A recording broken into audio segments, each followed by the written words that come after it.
Last week, we started a conversation that I feel is very important to the longevity of Pokémon GO. That's a conversation about how stats work in this game.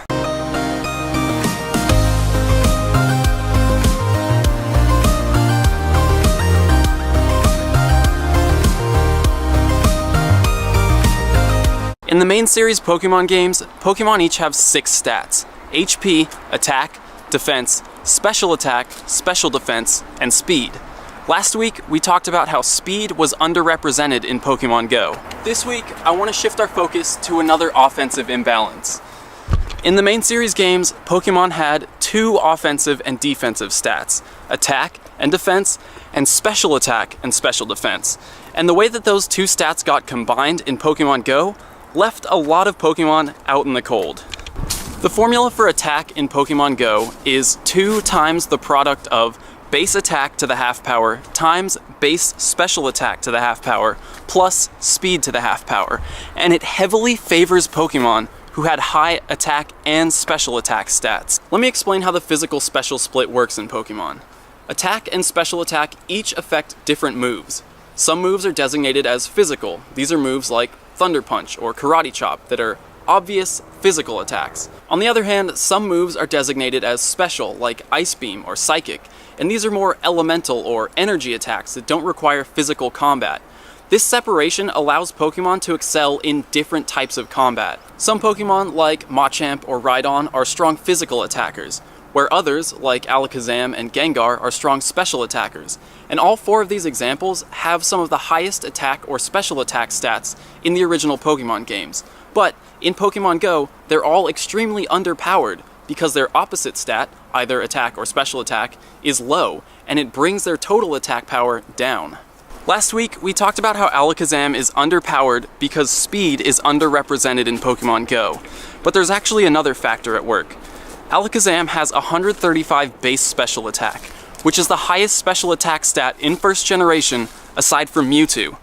Alakazam's base attack is only 50, and because Pokémon GO comes up with an attack stat by essentially averaging a Pokémon's attack and special attack stats together, Alakazam comes out way underpowered.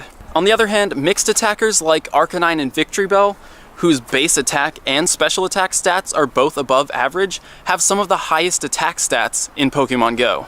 When you're going from a 2-stat system down to a 1-stat system, obviously you're going to lose some depth. But the formulas could be designed in a way that retains some of the Pokémon's originally intended power. To continue using Alakazam as an example, it has 135 base special attack and only 50 base attack.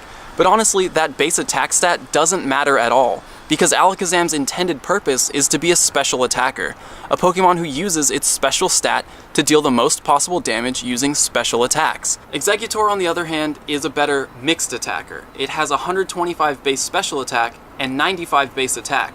But when it comes down to it, Alakazam will always deal more damage than Exeggutor using a special move like Psychic, because Alakazam's special attack stat is higher. In Pokémon GO, however, Alakazam deals a lot less damage than Exeggutor, because its attack stat suffers as a result of its low original physical attack stat.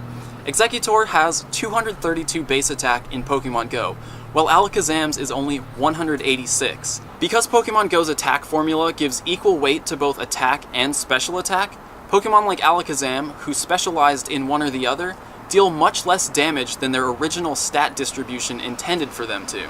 I've come up with a proposed formula that takes into account a Pokémon's physical or special emphasis and gives appropriate weight to each of the stats when calculating its new attack stat for Pokémon GO. With Alakazam, for example, its 135 special attack makes up 73% of its total attack power, while its 50 attack makes up just 27%. My new formula gives 73% weight to Alakazam's special attack stat, so that his new attack stat in Pokémon GO more accurately reflects his actual maximum power. With the new formula, mixed attackers like Arcanine and Exeggutor don't see much change to their attack stats. But specialized attackers like Alakazam, Rhydon, and Machamp see huge increases to their attack stat so that they can actually compete with the Pokemon who currently dominate gyms. To review, the current attack formula in Pokemon GO is 2 times attack to the half power times special attack to the half power plus speed to the half power. And here's a list of all Pokemon ordered by their current attack stat in Pokemon GO. Mewtwo's the highest, followed by Dragonite, Moltres, Flareon, Zapdos, Exeggutor, Arcanine, Victreebel, and so on. This list also includes each Pokemon's attack, special attack, and speed as they are in the main series games. To give you a baseline, the average base attack and special attack stats are both right around 70, just like speed. And you can see here that the list is currently dominated by Pokemon who are above average in both attack and special attack. If we scroll down the list a little, you can see that Pokemon like Blastoise and Lapras, whose attack and special attack stats are both just above average, actually have higher attack stats in Pokemon GO than Pokemon like Kingler or Pinsir, who are meant to be able to deal much more damage than either Blastoise or Lapras. Blastoise and Lapras aren't meant to be offensive Pokemon, so there's no reason they should be able to deal more damage than an attacker like Pinsir. Unfortunately, because Pinsir's special attack stat is below average, it brings his attack stat in Pokemon GO down, leading to him being less capable offensively than defensive Pokemon like Blastoise and Lapras. My proposed formula aims to fix this by giving the proper weight to Pinsir's attack stat so that his attack in Pokemon GO accurately reflects his intended offensive power. Here's the formula. I know it looks a little confusing at first, but I promise it's a lot simpler than you think. Essentially what it does is find the percentage of total attack power that attack and special attack each make up so that it can give the appropriate weight to each individual stat. As an example, let's look at Alakazam, who has 50 base attack and 135 base special attack. If we plug those numbers into the formula, we see that Alakazam's attack makes up 27% of his total attack power, and his special attack makes up 73%.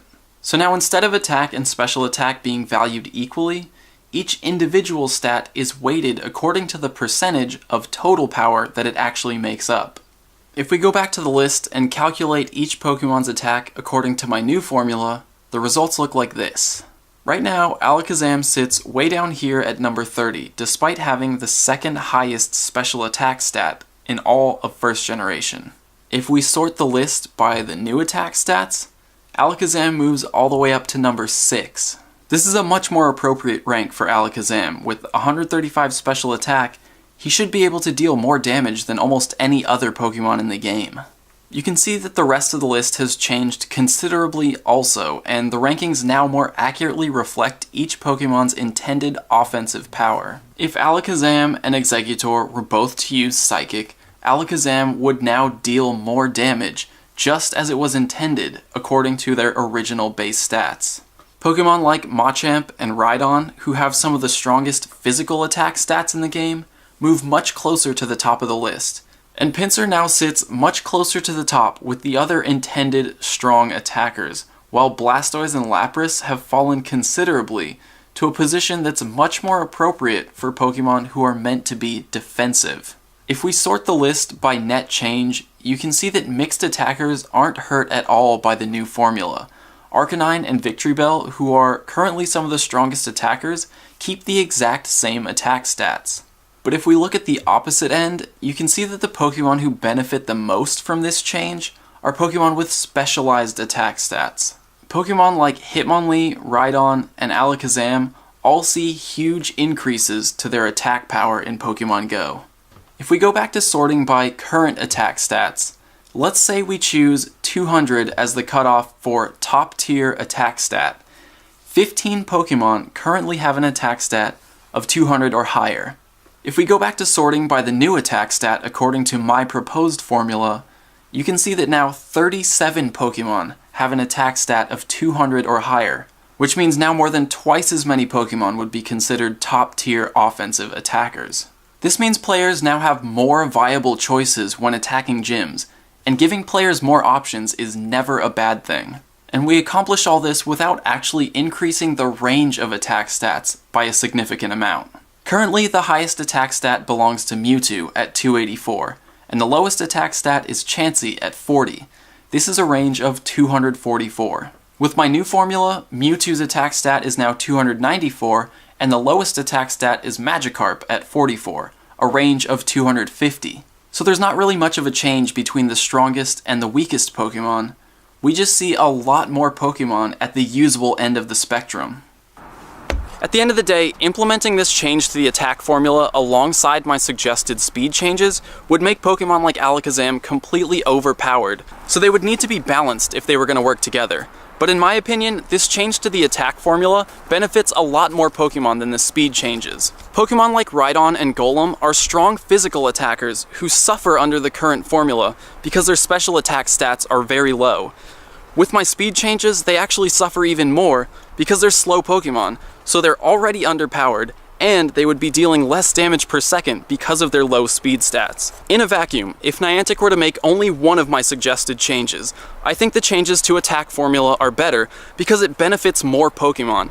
But in reality, I'd like to see the two balanced together in some way, so that specialized attackers like Rhydon or Alakazam have much more accurate attack power in Pokemon GO, and Pokemon who relied on speed, like Jolteon, get to use that to some advantage. This series of videos continues. We'll talk more about how stats need to be improved, like defensive stats, and how HP contributes way too much to a Pokemon's overall power.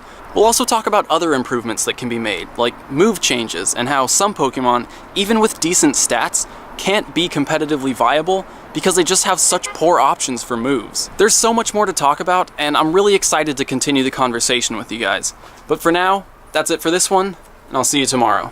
We're here in Chinatown today, and we're gonna try out the new nearby system. So the way it works is, you see here, there's a separated tab for nearby and sightings. Sightings works the same way that you're used to. It shows Pokemon with a picture of tall grass.